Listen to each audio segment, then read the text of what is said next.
आमच्याकडे काय झालं, फसवून लग्न करण्यात आलं. माझी लग्न जमवणारे व्यक्तीला विनंती, खोटं बोलू नका रे माझ्या दादांनो. केवळ लग्न जुळण्यासाठी एखाद्याच्या आयुष्याचा आणि एखाद्याच्या लेकराचा आयुष्याचा वनवास नका करू, वाटोळ नका करू. तुम्ही फसवून लग्न जमवलं. सांगितलं मुंबईला पोरगा कंपनीत इंजिनियर आहे. लग्न झालं आणि तसा पोरगा गावीच राहू लागला. 2 महिन्यानंतर सांगण्यात आलं की कंपनीने त्याला ब्रेक दिलाय मध्ये, गावीच राहू लागला. आणि हा सतत पोरीला मारहाण करायचा. एकदा तर इतकं मारलं, केस धरून मारलं, पाठीवर वर ओळ खडली. तेवढ्यात तिला कळालं की दारात माझा बाप आलाय. पटकन बाथरूम मध्ये गेली, तोंड धुतलं, केस सावरले, बांधले, पाण्याचा ग्लास घेऊन आली बैठकीमध्ये. बाबा अचानक कसे आला तो तुम्ही? आता आलास ना तर जेवण करून जा. तिला कळालं बाप आलाय. बापाला कळालं नाही पाहिजे नवरीने आपल्याला मारले. नवऱ्याच्या तोंडावर काय, नवऱ्याच्या माघारी सुद्धा नवऱ्याची इज्जत जी शाबूत ठेवते ना, ती खरी धर्मपत्नी मायबाप शास्त्राने. याचा अर्थ असं नाही तुम्ही त्याला जनावरांची वागणूक द्या. एक वाक्य लक्षात घ्या, स्त्रीने तिच्या आचारसंहितेचं पालन करावं आणि पुरुषाने त्याच्या नियमाचं पालन करावं. असं नाही की महिलासाठी मर्यादा आखून दिली मग पुरुषाने कसंही वागावं मनासारखं वाटेल तसं नाही. जशी महिला मर्यादित असावी तसा पुरुष सुद्धा मर्यादित असावा. तिने त्याच्याशी प्रामाणिक राहावं तसं त्याने सुद्धा आयुष्यभर तिच्याशी प्रामाणिकपणे राहावं. पोरीने पाण्याचा ग्लास दिला, चहा दिला, तो पाणी पिला, बाप चहाही पिला. आणि पोरगी म्हणे बाबा मी लवकर स्वयंपाक करते, अर्ध्या तासाच्या आत आलास तर जेवून जा. नाही बेटा माझ्या मागे काम आहे, रस्त्यावरूनच तुझं घर लागत होतं, इथंच काम आहे माझं जवळ, मी घाईत आहे, आता जेवण नको. कधी वेळ काढून आलो ना तर घरून जेवून जाईल. बाप निघून गेला. बाप गेल्यानंतर पोरगी मागच्या खोली जाऊन ढासा ढासा रडू लागली. गावातल्या एकाने माणसाने पाहिलं आणि सांगितलं पाहुणे गाडी थांबवा. काय कसायच्या दारात तुम्ही गाय बांधली? मार मार मारतो. हो नवरा. अहो सकाळीच मारत होता, आम्ही सगळ्यांनी जाऊन भांडणं सोडले. रोज पिऊन येतो, रोज मारतो. वाटतं एखादीशी मार जर लागला ना लेकरू मरण होते. घेऊन जा तुमच्या पोरीला. बापाचा पाय पुढे उडे ना. अंतकरणाची तगमग होऊ लागली. गाडी मागे फिरवली. तेवढ्यात पोरीला कळलं पुन्हा बाप आलाय. सावरलं, स्वतःला डोळे पुसले. बाबा बॅग विसरली का तुमची? काही चष्मा विसरला का? तुमचा मोबाईल विसरला का? बाप समोर गेला आणि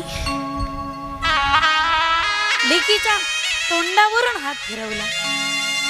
ज्यावेळेला पोरीला कळालं, बापाला खऱ्याखोरी गोष्टी कळाल्या, पोरीच्या अश्रूचा बांध फुटला. बापाकडे टकमका पाहत होती.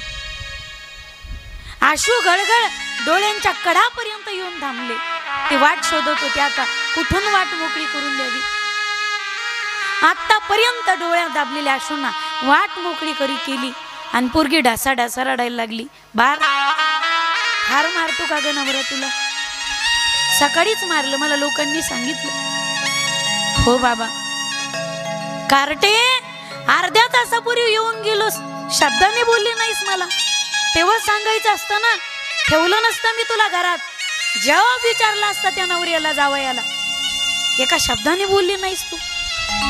त्यावेळी ढासा ढासा रडणारी पोरगी सांगू लागली, बाबा मला असं वाटलं तुम्ही आले आणि आल्या आल्या जर मी रडले असते आणि खऱ्या खऱ्या गोष्टी सांगितल्या असत्या तर बाबा तुम्ही पाणी सुद्धा पिला नसता तो माझ्या घरी, तुम्ही चहा सुद्धा घेतला नसता तो माझ्या घरी.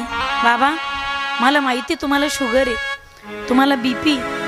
माझं लग्न झालं पण अजून 2 बहिणी माझ्या बिना लग्नाच्या आहेत. एवढा मोठा व्याप असताना बापा गोळ्या चालू आहेत तुम्हाला.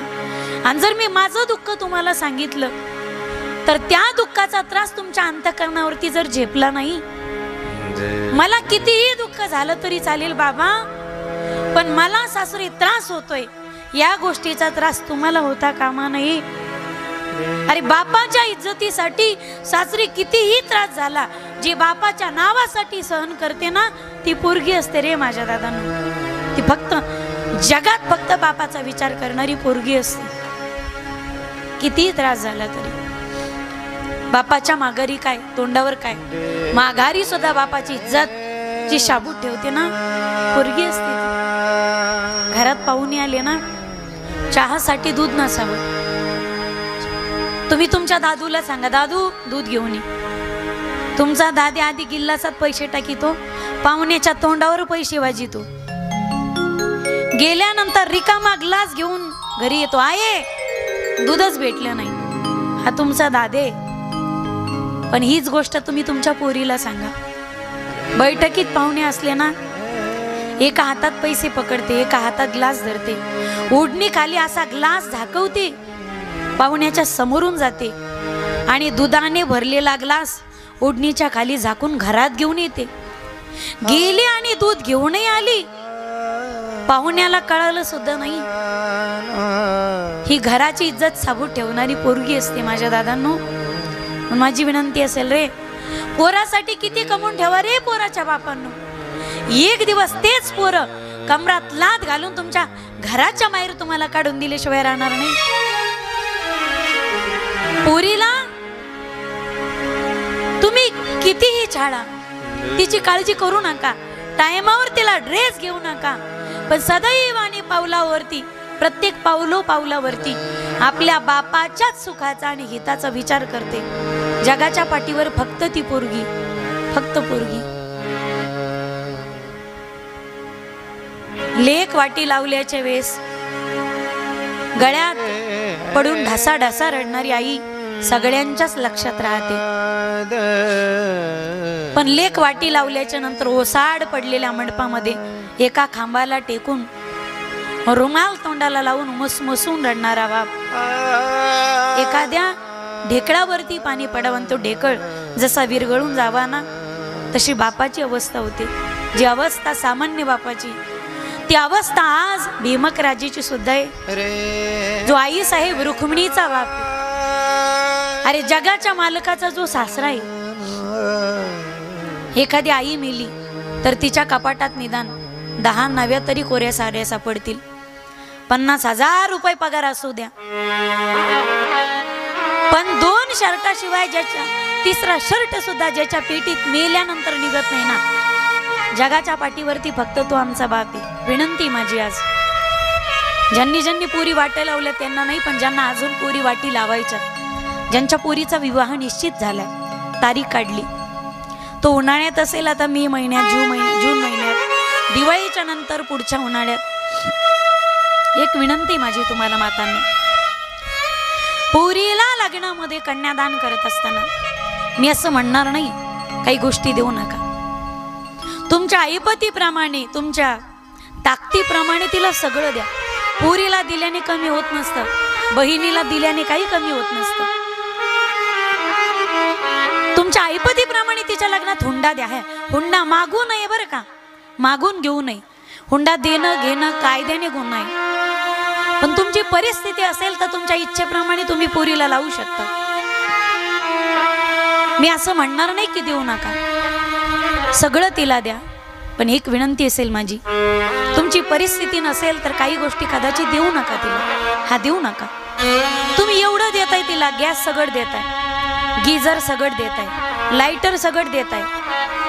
उद्या गेली आणि सकाळी सासूतून वेगळी निघून राहिली ना, तरी तुला लाइटर मागायला सुद्धा सासू समोर पदर पसरायची गरज नाही. एवढं सगळं देताय तुम्ही, कशासाठी देताय? विनंती माझी तुम्हाला, गॅस गुप्त रूपात जरी असला तरी तो अग्नी, आणि अग्नी लग्नामध्ये दान करायचं नसतो. काही गोष्टी तिला कमी द्या, काही गोष्टी तिला जास्त द्या. पण एक विनंती असेल माझी तुम्हाला, काय सांगते माझी भागवत कथा, काही गोष्टी तिला कमी द्या, काही गोष्टी तिला जास्त द्या.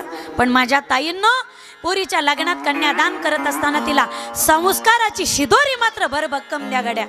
संस्कारात कधी ती कमी पडली नाही पाहिजे.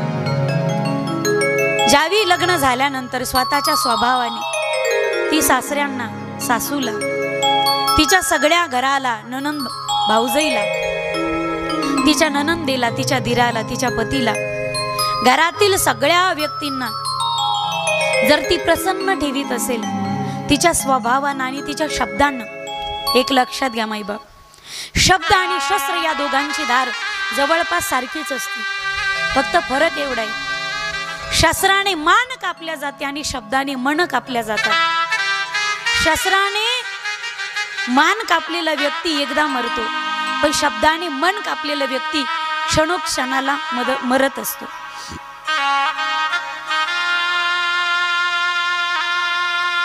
ती सगळ्यांना जर प्रसन्न करत असेल तिच्या वागणुकीने, तर शेजार पाजारच्या आवाक होऊन पाहतात, वा काय रामभाऊला सून मिळाली, एकच नंबर, अहो 100 नंबरी सोनं आहे, काय लेकरू भेटलंय, काय सून भेटली, काय संस्कार आहेत तिच्या माहेरचे.